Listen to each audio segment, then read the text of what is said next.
Vamos a hablar ahora acerca de la matriz extracelular, pero antes de empezar a hablar acerca de esto debemos entender qué hay dentro de la célula, o más bien qué divide el territorio de lo intracelular de lo extracelular. Aquí tenemos un modelo muy simplificado de una célula y entendemos que la célula se distingue del medio extracelular o de la matriz extracelular por una parte específica.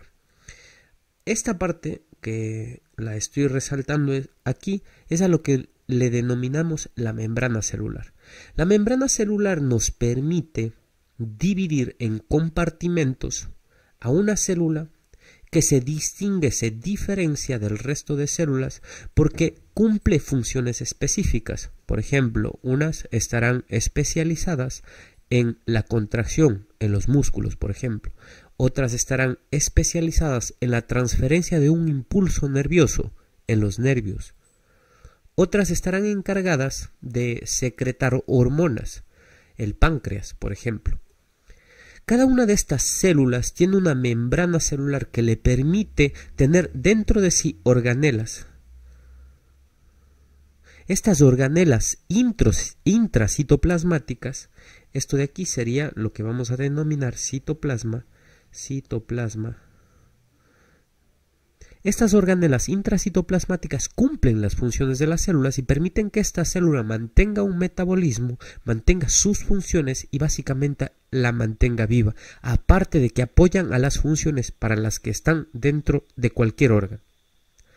Esta membrana es especializada porque permite que unas cosas atraviesen con facilidad esta membrana y también no permite que algunas cosas pasen con facilidad. Vamos a mirar un modelo un poco más detallado acerca de la célula. Podemos ver aquí a una célula, vamos a acercar un poco, y podemos notar que la célula está conformada por estas cabezas y estas colas, a lo que vamos a denominar fosfolípidos. Los fosfolípidos están a un lado y al otro lado, a especie de sándwich, por eso es que denominamos a esta membrana celular una bicapa fosfolipídica. La bicapa fosfolipídica está conformada por fosfolípidos. Vamos a dibujar un fosfolípido. Tenemos una cabeza de fosfato y dos colas de ácido graso. Por eso esta es la cabeza de fosfato. Vamos a poner solo una F y aquí ponemos de lípido. Ok, por eso al encontrarnos con otra al otro lado de la membrana, es decir, dos capas de fosfolípidos.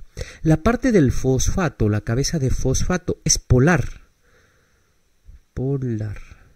Y la parte de las colas de grasa son no polar.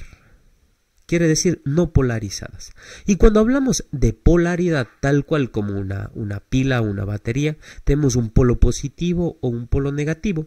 Pero cuando estamos hablando de moléculas que son no polares, es decir, tienen carga neutra, la cantidad de protones con la de electrones terminan neutralizando la carga de la molécula. Es decir, aquella molécula que tiene más electrones, por ejemplo, podría llegar a ser negativa. Aquella molécula que tiene más protones en el núcleo que electrones orbitando a su alrededor termina siendo positiva. Eso determina la polaridad de una molécula y en este caso específico el fosfato es polar y las colas grasas son no polares. La forma en la que se dispone una bicapa fosfolipídica es que la cabeza polar está en contacto directo con el medio extracelular, es decir, acá afuera, y con el medio intracelular, y la parte no polar está en la mitad. Eso le confiere una característica muy especial a la célula, de tal forma que todas las sustancias o moléculas polarizadas, polares, es decir, que tienen carga, que podría ser negativa o positiva, no podrán atravesar la membrana. Y al no poder atravesar la membrana, permite que la membrana sea selectivamente permeable. Para que estas moléculas o iones, tal vez, por ejemplo, podría ser un ion de sodio, atraviese la membrana celular, vamos a necesitar poros. Y aquí es en donde entran las proteínas. Podemos ver que aquí hay una proteína transmembrana, es decir, que atraviesa de lado a lado la membrana celular. Y esta membrana va a tener un poro, es decir, en la mitad va a tener un agujero que permite que estas moléculas o iones atraviesen la bicapa fosfolipídica, saltándose la polaridad de las cabezas de fosfato. Y eso permite que el ambiente extracelular con el intracelular interactúen entre sí e intercambien, por ejemplo, iones, por ejemplo, glucosa, por ejemplo, cualquier molécula que necesite la célula para su función normal. La bicapa fosfolipídica le confiere una característica a la membrana que se denomina anfipática. Anfipática quiere decir que tiene tanto características polares como no polares. Habitualmente estas características no están muy presentes en la naturaleza y por eso es que la membrana celular es básicamente lo que mantiene la vida como la conocemos, porque ha permitido que se compartimentalicen algunas porciones de la célula o organelas muy especializadas para que cumplan su función como una maquinaria celular y permitan que la célula viva y se especialice en funciones como las mencionamos antes. Además de las proteínas, tanto transmembranas, es decir, que atraviesan toda la membrana, hay proteínas de superficie, como esta de aquí. Hay proteínas de superficie que están unidas a veces a cadenas muy largas de glucosa, a lo que vamos a denominar glucoproteínas. También hay cadenas muy largas de glucosa que están unidas a los lípidos, a los fosfolípidos y a lo que vamos a llamar glucolípidos. Esta presencia de los lípidos termina dándole características muy especiales a la membrana. Por ejemplo, cuando una célula de nuestro cuerpo tiene pues estos glucolípidos, estos fosfolípidos, termina siendo como la identificación de la célula que permite diferenciarla de células externas. Eso por mencionar una sola.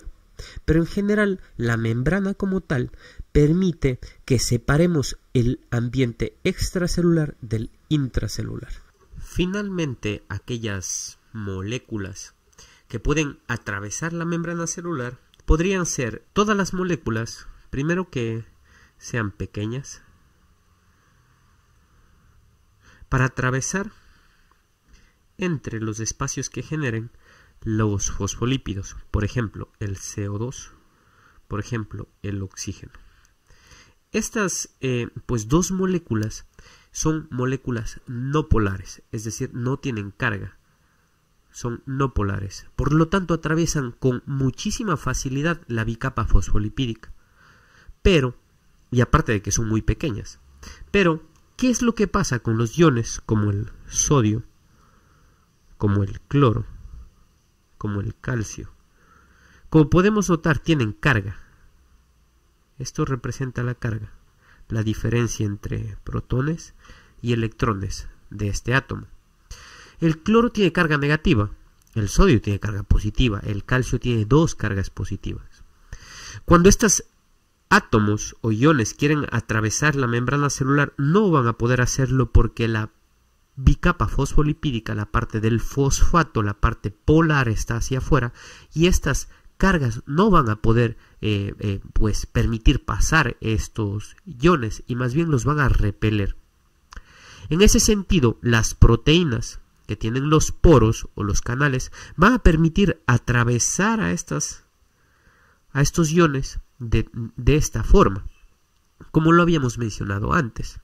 Pero no solo con los iones que tienen carga, también hay moléculas tan grandes como la glucosa, vamos a ponerla aquí, es una molécula tan grande que si quisiera atravesar la bicapa fosfolipídica tendría literalmente que desgarrar a la membrana, pero aquí vienen también las proteínas transportadoras que permiten atravesar a través de la membrana mediante un poro, mediante un canal proteico a la glucosa.